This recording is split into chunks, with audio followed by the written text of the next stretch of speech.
My computer can't run Skyrim. It can't run Elden Ring or Fallout or like fucking classic RuneScape. It can run Roblox, Minecraft, and the Stick Fight the game to an extent. Because of the few platforms I have access to, I ended up stumbling on some of the more accessible ones, and through a chain of events, ended up being infatuated with Deepwoken. And it's a good game, but you know, it's got its downsides.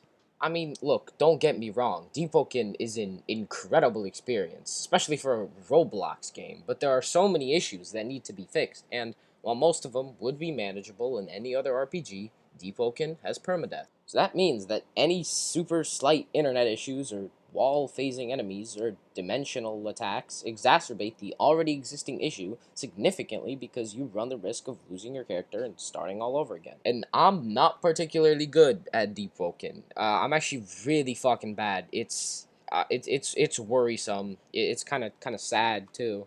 And yeah, someone who's shit at Deepwoken would obviously complain about Deepwoken, but my concerns are genuine. I think I'll fucking know. Basically, I'm just ranting for some time about shit that sucks in Deepwoken, and there's a lot of shit that sucks in Deepwoken, so let's just get to it.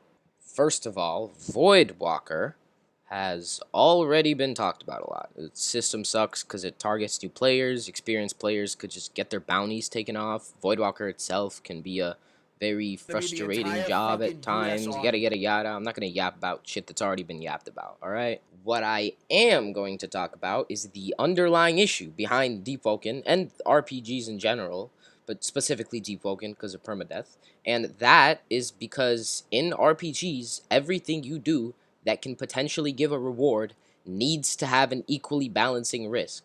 These rewards and risks can be literally anything. Going through the Maw Veteran to skip Chaser and go directly to Layer 2 cuts off your light hook. The light hook itself has a time limit. Getting your bell requires countless hours of effort, killing bosses, exploring the depths, or slaughtering innocent people. Looting chests can spawn a what the fuck? A squibble? What the fuck? And so on and so on and so on. Seems that dying in Deepwoken is the main risk, especially with permadeath. And it's such a big risk that sometimes these balances aren't exactly fair. The biggest unfair balance in this risk-reward system is probably PvP. I mean, first there's the bullshit idea being fucking chime skulls. Whose fucking idea was gatekeeping PvP? What's the fucking point? You get jack shit for chime anyways. I mean, I guess you get bell XP and maybe unlocking the Voidwalker origin is easier in chest, but that doesn't justify having such an incredibly high cost just to fight other players. There's no other way to do so with your own build except for training with friends, and I fucking hate my friends. These guys fucking suck. The only reason this exists is because of this risk-reward bullshit, but that ends up preventing new players from learning to properly PvP. And even worse with PvP, this new bullshit guild ranking system means that ganking and killing new players is incentivized. What the fuck? That's such a flawed mechanic because the majority of people just want to play the fucking game. They don't want to get wiped 38 seconds after making a new fucking slot by a random depths ganking guild. Why the fuck would the devs intentionally release a mechanic that harms a majority of their player base?